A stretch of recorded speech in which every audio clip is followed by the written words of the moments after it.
दिवाली खत्म हो गई, दोस्तों पर क्लैश अभी भी शुरू है। भूल भुलैया 3 वर्सेस सिंघम अगेन की लड़ाई जितनी सोची थी उससे भी ज्यादा कड़क और जबरदस्त हो गई है। जब हम बॉक्स ऑफिस का हाल देखते हैं तो पता चलता है कि दोनों मूवीज पब्लिक को कुछ खास पसंद नहीं आई हैं। लेकिन जो चीज सबसे ज्यादा डिस्कस की जा रही है वो है सिंघम अगेन का एंडिंग और उसमें अक्षय सर का ना होना। अगर मुझसे पूछोगे तो भूल भुलैया 3 के क्लाइमैक्स ने सच में पैसा वसूल करवा दिया, और दूसरी तरफ सिंघम अगेन में अर्जुन कपूर के विलेन कैरेक्टर ने थोड़ा सा इम्पैक्ट जरूर बनाया। शायद इसी वजह से भूल भुलैया 3 ने कार्तिक आर्यन के करियर की सबसे बड़ी ओपनिंग बनाई है और सिंघम अगेन ने अजय सर के लंबे करियर में एक नई ऊंचाई तक पहुंचाया गया है। अब ये देखेंगे नंबर्स क्या कहते हैं और मैथ के टर्म्स में कौन लीड में है, कौन एकदम सेफ हो चुका है और किसे फ्लॉप का डर मंडरा रहा है। तो चलो दोस्तों सीधे मुद्दे की बात पे आते हैं। पहले स्टार्ट करते हैं भूल भुलैया 3 से। इस फिल्म में भाई अच्छा खासा पैसा लगा है। अगर तुम ऑनलाइन देखो तो हर जगह लगभग 150 करोड़ का नंबर मिलता है। कार्तिक की फिल्म को सुपर हिट की कैटेगरी में घुसने के लिए और प्रॉफिट बनाना शुरू करने के लिए कम से कम 250 करोड़ का बिजनेस करना पड़ेगा। लेकिन जो निगेटिव वाइब सोशल मीडिया से भूल भुलैया के अगेंस्ट चली थी उसके बावजूद फिल्म में 3 दिन में ही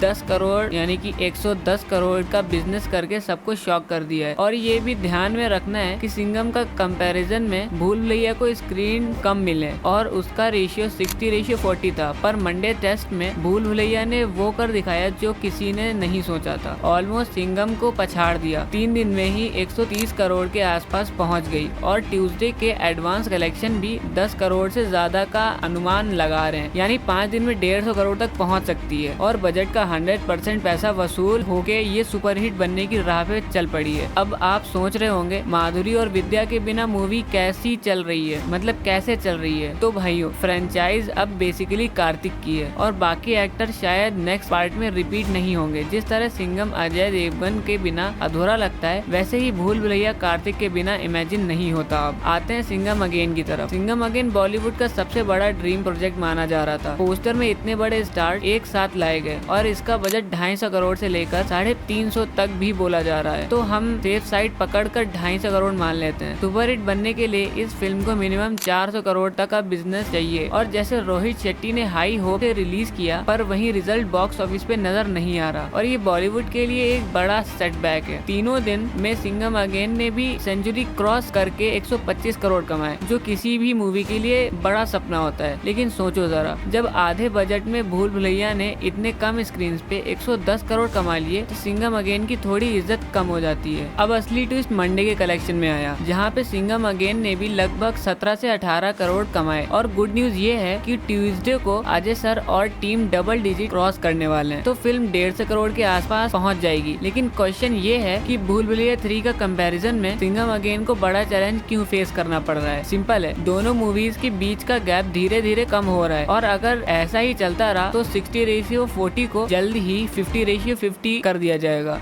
जैसे ही भूल भुलैया को ज्यादा स्क्रीन्स मिलते हैं चांसेस हैं कि वो सिंघम अगेन को क्रॉस भी कर सकती है। इस एक कंपैरिजन ने बॉलीवुड के सुपरस्टार्स का सिस्टम को एक नया सवाल दिया है। ये कुछ वैसे ही है जो श्रद्धा कपूर के स्त्री के टाइम पे हुआ था, जब उसने बिग ब्लॉकबस्टर्स के हिंदी नंबर्स को धीरे धीरे बीट कर दिया था। लेकिन ये भी एक फैक्ट है कि श्रद्धा को उसका ज्यादा फायदा नहीं मिला। दोस्तों अगर कार्तिक आर्यन ने ये पंगा लिया है सिंघम से क्लैश करना और उस पर हैवी पड़ना, तो बॉलीवुड को ये डाइजेस्ट नहीं होगा। लेकिन ये भी देखो कि अगर कार्तिक को वैसे ही ट्रीटमेंट मिला जैसे श्रद्धा के साथ हुआ तो सुपरस्टार बनना मुश्किल हो सकता है या फिर सुपरस्टार बनाना मुश्किल हो सकता है। आप चाहे तो दोनों मूवीज को लाइक कर सकते हैं या फिर उनके रिजल्ट्स का वेट कर सकते हैं, बट ये राइवलरी कुछ अलग ही लेवल पे पहुंची है। फिलहाल 1 महीना है पुष्पा 2 और छावा के रिलीज होने में और तब तक दोनों मूवीज को मिला के 600 से 700 करोड़ कमाने का स्कोप है। आपको क्या लगता है इस रेस में कौन हारेगा और या फिर कौन जीतेगा? हमें कमेंट्स में जरूर बताइए। बाकी हमारी वीडियो अच्छी लगी हो तो वीडियो को लाइक और चैनल को सब्सक्राइब जरूर कर लेना। मिलते हैं आप लोगों से नेक्स्ट वीडियो में, तब तक के लिए बाय बाय।